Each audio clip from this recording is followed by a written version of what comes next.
जेव्हा आपण डायटिंग करायचं म्हटलं ना तेव्हा असं वाटतं की आता डायटिंग तर आपण स्टार्ट केली, पण याच्यामध्ये खायचं काय हे काही माहिती नसतं. आणि नवीन नवीन जेव्हा आपण डायटिंग चालू करतो ना तेव्हा असं वाटतं की नाही खाल्लं पाहिजे आणि भूक आपल्याला कंट्रोल होत नाही. त्याच्यासाठीच मी तुमच्यासाठी छान अशी रेसिपी घेऊन आले, जी की तुम्ही डायटिंगमध्ये ती खिचडी खाऊ शकताय. आणि ती खिचडी खाल्ल्याच्यानंतर असं वाटणारच नाही आहे तुम्हाला की तुम्ही डायटिंगवर आहात म्हणून. चला तुम्हाला सांगते कुठली खिचडी आहे, आणि मी प्रत्येक गोष्ट तुमच्यासोबत शेअर करते. आता ही खिचडीसुद्धा मी डायटिंगमध्ये खाते, तर ती खिचडी मला तुमच्यासोबत शेअर करायची होती, म्हणून म्हटलं चला रेसिपी बनवू आपण. आणि तुम्हाला पण सांगते, तुम्हाला जर वजन कमी करायचं असेल तर तुम्ही या रेसिपीचं नक्की ट्राय करा. ही रेसिपी तुम्ही आणि पोटभर खाल्ली ना तरीसुद्धा काही फरक होणार नाही किंवा तुमचं वजन वाढणार नाही, उलटं कमी होणार आहे. चला तुम्हाला दाखवते आता खिचडी कशी बनवण्यासाठी मी इकडे काय काय घेतले हे तुम्हाला सांगते. इथे मी वाटाणा घेतलेला आहे 1 वाटी. आता क्वांटिटी तुम्ही बघू शकता तुम्हाला किती घ्यायची, किती जास्त बनवायची, एकासाठी बनवायची का दोघांसाठी बनवायची. तर मी इथे घेतलेला आहे वाटाणा, इथे थोडीशी पालकाची भाजी घेतलेली आहे, इथं कोबी घेतलेली आहे, शिमला मिरची घेतलेली आहे, टोमॅटो घेतलेला आहे आणि इथे मुगाची डाळ घेतलेली आहे.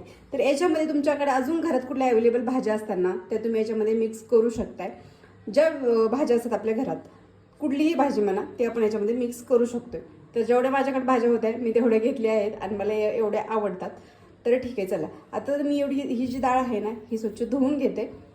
डाळ धुवून घेतली आणि हे जे भाज्या आहेत हे सुद्धा आता धुवूनच वापरायच्या आहेत आपल्याला. मी डायरेक्ट कट केलेल्या आहेत, ह्या सगळ्या भाज्या मी मिक्स केल्यात आणि स्वच्छ धुवून घेतले. तर घेतलेलं आहे मी कुकरमध्ये मी 1.5 ग्लास पाणी घातलेले. आता पाणी घातल्याच्या नंतर आपल्याला याच्यामध्ये काय करायचं आहे, थोडेसे मसाले ॲड करायचे.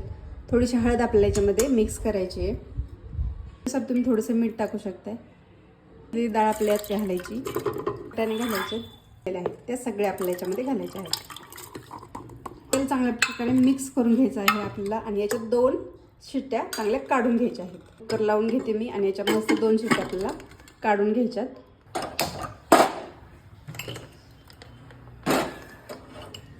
2 शिट्ट्यामध्ये अगदी सगळे आपल्या भाज्या ज्या आहेत ते शिजल्या जातात.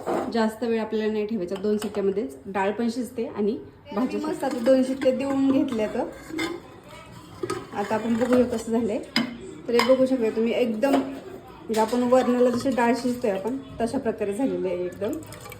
आता तुम्ही ना याच्यामध्ये मीठ टाकून तुम्ही असं सुद्धा खाऊ शकताय, पण याला नाही का थोडीशी फोडणी दिली ना त्याला चव येते चांगली, म्हणून आपल्याला याला थोडासा तडका द्यायचा आहे. आता इथे ना तेलाची क्वांटिटी बघायची आपल्याला. एकदम थोडंसं तेल टाकायचं आहे, 1 चमचा पण नाही, अगदी आपला छोटा चमचा असतो ना तेवढंच तेल टाकायचं आहे. आपल्या याच्यामध्ये मोहरी टाकायची, थोडीशी जिरे टाकायचे, हळद टाकायची. आता तुम्हाला जर तिखट करायचं असेल तर याच्यामध्ये तुम्ही तिखटसुद्धा टाकू शकताय. मला तर फिक्कीच करायची आहे आणि आपल्याला याला आता याच्यामध्ये टाकून घ्यायचं आहे. बघू शकताय अशा प्रकारे आपली खिचडी झालेली आहे. आता थोडंसं तुम्ही तिला घट्टसुद्धा करू शकताय किंवा तुम्ही याला डायरेक्ट चमचाने सुद्धा पिळू शकताय.